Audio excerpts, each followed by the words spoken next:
이번 시간은 이제 소아 청소년에서 상당히 흔한 파텔라 디스로케이션에 대해서 말씀드릴게요.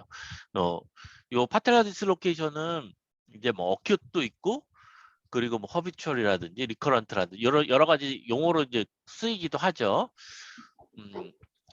그 중에 한번 박세진 선생님께서 발표하시는 파텔라 디스로케이션 강의를 들어보도록 하겠습니다. 예, 부탁합니다.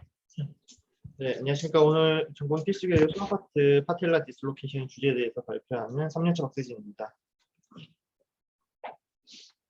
네, 먼저 터미놀로지에 대해서 말씀드리겠습니다. 컨제니탈, 선천적 파텔라 디스로케이션은 출생 당시부터 파텔라 디스로케이션이 확인되는 경우이고, 헤비추얼 디스로케이션은 무릎의 ROMC에 반복적으로 파텔라가 빠지는 경우입니다. 어큐트 디스로케이션은 이전까지 파텔라 인스타빌리티가 없던 사람이 트라우마에 의해서 빠지게 되는 것이고, 리커런트 디스로케이션은 파텔라 디스로케이션이 에피소딕하게 반복되는 경우를 말합니다. 파텔라 인스타빌리티의 리스크 팩터를 생각해 볼 때 보니 스트럭처에 의한 것과 소프트 티슈로 나누어 생각해 볼 수 있습니다. 제는 발굴, 로테이셔널 말 얼라이먼트, 트로클레아 디스플라지아, 파텔라 알타, 인크리스드 TTTG 등이 있고, 소프트 티슈에서 리가멘트 렉시티와 드물게 머슬 디스플라지아도 디스로케이션의 리스크 팩터가 될 수 있습니다. 왼쪽 그림은 Q 앵글이 증가하면서 이제 파텔라를 라테랄로 당기는 힘이 증가하는 것을 보여주고 있습니다. 따라서 제누 발굽이 파텔라 디스로케이션 리스크 팩터가 됨을 잘 알 수 있고, 로테이셔널 말 얼라이먼트가 Q 앵글을 증가시키는 형태로 존재하게 된다면 역시 파텔라 디스로케이션의 리스크 팩터가 될 수 있겠습니다. 아주 드물겠지만 메디얼 쪽에 근육의 하이포플라지아가 있어서 라테랄 쪽의 포스가 상대적으로 강하다면 역시 인스타빌리티를 만들 수가 있고, 트로클라의 디스플라지아가 있어서 그 트로클라 그루브의 뎁스가 깊지 않거나 모양이 컨벡스하다면 당연히 PF 조인트가 언스테이블 할 수 있겠습니다. 이 그림을 보시면은 이제 트로클라 스퍼와 파텔라 알타가 왜 파텔라 디스로케이션에 기여하는지 알 수 있는데, 오른쪽 그림에서 오른쪽 상단에 있는 구 모양을 이제 파텔라라고 생각을 하시고, 그 아래쪽에 있는 파여진 홈이 이제 티모어 트로클레아라고 생각을 하시면 되겠습니다. 정상적이라면 니를 플렉션함에 따라서 파텔라가 아래쪽으로 내려오면서 티모어 트로클레아에 인게이지가 되어서 스테이블한 상태가 되어야 하는데, 수프라 트로클레아에 스퍼가 있다면은 이 인게이지먼트 과정을 방해하게 되고, 또한 파텔라 알타는 파텔라가 인게이지 되기 전에 불안정한 구간이 이제 길어지게 되는 것이므로 역시 디스로케이션이 일어날 찬스가 커지게 됩니다. 따라서 이제 피지컬 리그잼 시에는 이런 리스크 팩터들이 있는지, 또한 지금 디스로케이션에 의한 증상이 있는지 확인하면 되겠습니다. 하지 얼라인먼트와 Q앵글, 파텔라 하이트를 확인하고, 어큐트 디스로케이션 시에는 헤마스로시스로 인한 스웰링이나 무릎의 페인, 텐더니스가 있는지 확인합니다. 니의 ROM이 가능하다면 파텔라 트래킹을 확인합니다. 무릎의 터미널 익스텐션 시에 파텔라가 라테랄 쪽으로 빠진다면 J 사인 양성입니다. 또한 어프렌전 테스트나 파텔라 트랜스버설 모빌리티를 확인하면 MPFL의 상태 평가에 도움이 됩니다. 마지막으로 흔하지는 않지만은 신드롬에 의해 발생하는 PF 인스타빌리티를 꼭 확인해야겠습니다. 선천적으로 아스트로그리포시스나 스켈털 디스플라지아가 있지 않은지, 리가멘트 렉시티가 있지 않은지, 렉시티가 있다면은 심장이나 눈, 다른 계통의 증상이 있지 않은지 타과적 진료가 필요할 수 있고, 다른 뼈와 얼굴 그리고 손톱을 확인해야 하겠습니다. 엑스레이상에서 파텔라가 작아 보인다면 펠비스 AP와 심기능을 꼭 확인해야 하겠습니다. 네일 파텔라 신드롬의 경우 지금 그림에서 보시는 바와 같이 파텔라 하이포플라지아와 일리악 콘을 관찰할 수가 있고 디스트로픽 네일은 보입니다. 다음은 영상의학적 검사에 대해서 말씀드리겠습니다. 텔레라디오그램으로 하지의 정렬을 평가하고 이 AP에서 동반된 프랙처 여부, 라테랄에서 트로클레아 디스플라지아와 파텔라 하이트, 그리고 멀천트 뷰에서 서커스 앵글과 서블럭세이션의 정도를 평가할 수 있습니다. 리의 라테랄 엑스레이입니다. 트로클레아 디스플라지아 소견을 확인할 수가 있는데, 트루 라테랄 뷰에서 노멀의 경우 오른쪽 그림이 위와 같이 포스티리어부터 라테랄과 메디알 컨다일의 컨투어가 거의 겹쳐 있다가 라테랄 컨다일의 AP 다이아미터가 살짝 커져서 위쪽 그림 같은 형태가 됩니다. 트로클레아가 플랫하다면은 메디알 콘다일과 라테랄 콘다일, 그리고 트로클레아 디피스트 포인트의 라인이 모두 겹쳐지게 되고, 메디알 컨다일이 하이포플라스틱하여 컨벡스한 경우에는 더블 컨투어 사인이 나타나게 됩니다. 라테랄 엑스레이에서 또한 파텔라 하이트를 평가하게 되는데, 왼쪽은 인솔 살바티 인덱스, 오른쪽은 쿠시노 수기모토 인덱스입니다. 오시피케이션이 거의 완료된 환자의 경우 인솔 살바티 레이쇼가 가장 유용하나, 카틸리지 부분이 많은 어린 환자에서는 코시노 수기모토 메소드를 사용하는 것이 좋습니다. 각각 파텔라 하이트를 표현하는 A와 F를 이제 B와 E로 나누게 되는데 B와 E로 나누는 이유는 그 각 환자별로 그들의 바디 사이즈를 바디 사이즈가 다르기 때문에 노멀라이제이션이 필요하기 때문입니다. 따라서 B와 E로 나눠주게 되면은 각 환자들의 사이즈가 제각각 다르더라도 파텔라 하이트를 서로 평가할 수 있게 됩니다. 두 방법 모두 정상적으로는 1 근처에 계산값을 나타내게 됩니다. 멀천트 뷰에서는 트로클레아 디스플라지아를 평가하는 서커스 앵글과 서블럭세이션 정도를 평가할 수 있는 컨그런스 앵글을 확인할 수 있습니다. CT에서는 로테이션 프로파일을 확인할 수 있고 파텔라 틸트 그리고 보니 TTTG 확인이 가능합니다.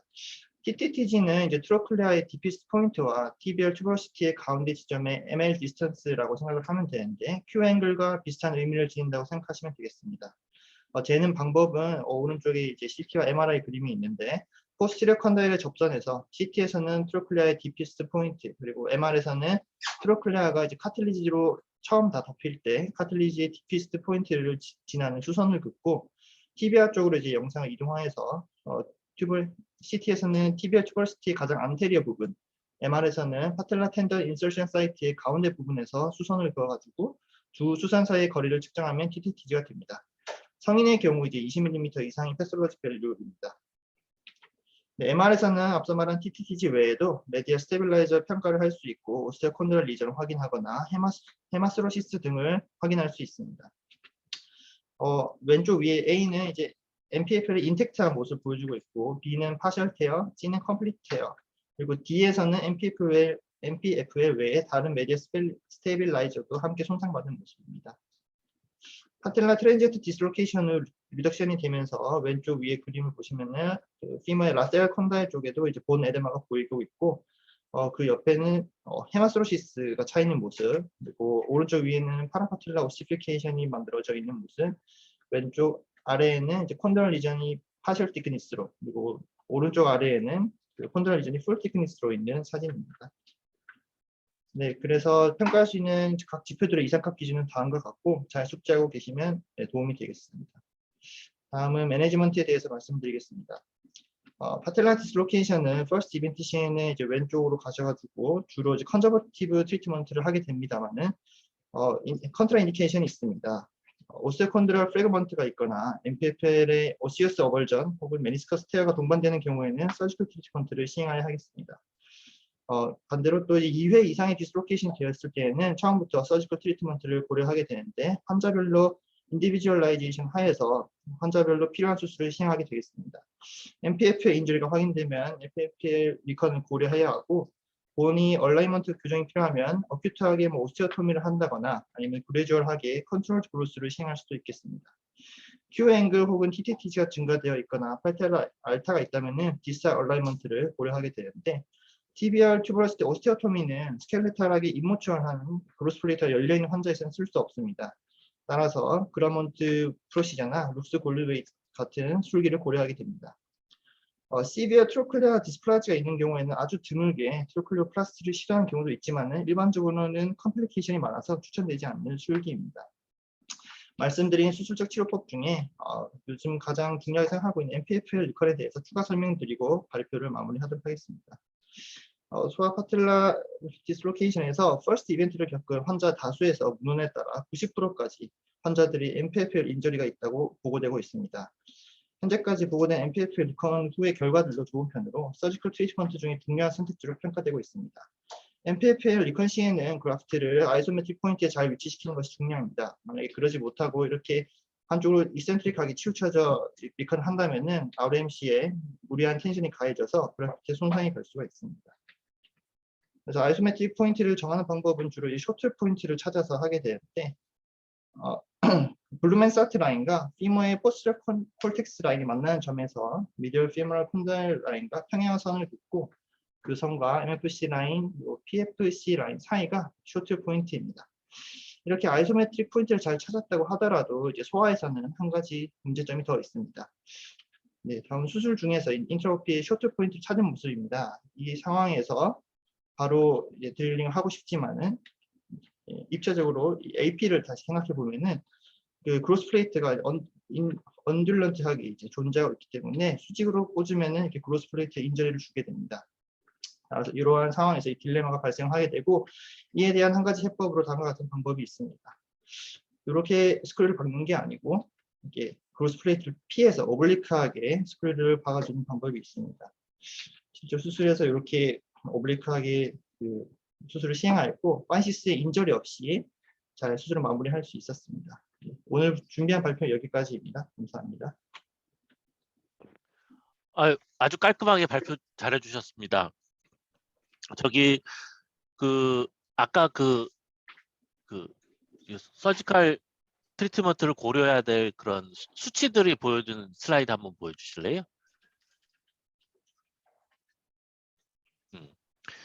그래서 요게 의미를 하나하나 이해를 하고 가는 게 이게 중요합니다. 그냥 이게 수치를 달달달달 외우면 결국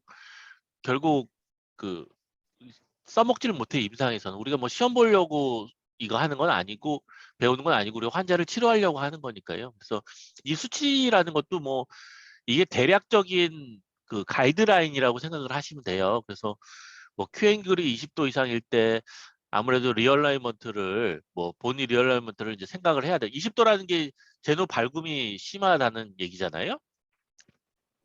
그러면 21도면 수술하고 19도면 수술 안 하고 뭐 이런 거는 아니겠죠. 그러니까 한 대략적인 가이드라인이 너무 제노 발굼이 심하면 제노 발굼을 교정하지 않고 그냥 파텔라 디슬로케이션 그냥은 당연히 치료도 안 될 거고 수술을 하더라도 제노 발굼을 있는 상태에서 그 소프티슈만 그렇게 꼬매준다고 하면 또 빠질 수 있겠죠. TTTG도 마찬가지예요. TTTG 아까 설명 잘 해주셨는데 쉽게 생각해서 파텔라 중점하고 파텔라 중점이라기보다는 트로클레아 중점하고 그리고 투버러시티 중점을 메디알 라테랄로 어느 정도 거리가 있냐. 거리가 짧을수록 제노발굼이 없는 거겠죠. 그러니까 이것도 Q앵글 아까 말했죠. Q앵글이랑 비슷한 개념이에요. Q앵글은 우리가 잴 때 그냥 건 모양으로 재니까 각도가 좀 덜 정확할 수도 있겠죠. 근데 TTCD 같은 경우는 뼈나 카틀리지로 MRI나 CT로 재기 때문에 좀 더 정확할 거라고 생각을 하는데 실제로 그런지는 뭐 좀 따져봐야 됩니다. 아마 이게 TTTG 같은 경우는 우리가 이제 엑시얼 플레인으로 재잖아요. 근데 엑시얼 플레인은 어떤 엑시얼 플레인을 우리가 선택할 거냐에 따라서 숫자가 달라질 수도 있고요. 요것도 좀 생각할 점은 있어요. 하여간에 그래도 Q앵글이 크거나 TTTG가 크다는 거는 발구스 쪽의 모양새다 이렇게 생각을 하고 그때는 좀 더 보니 얼라이먼트를 리얼라이먼트를 해주는 게 좋겠다라는 거를 얘기를 생각을 해야 됩니다.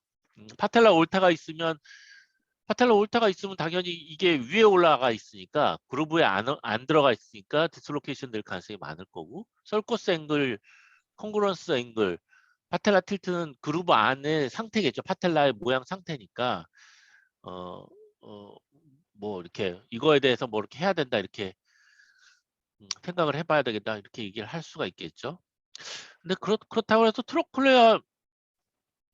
트로클레오플라스티를 잘 하지도 않으니까 이게 실제적으로 어느 정도 도움이 될지는 모르겠네요. 그냥 빠져있다 정도 알게 될 거고.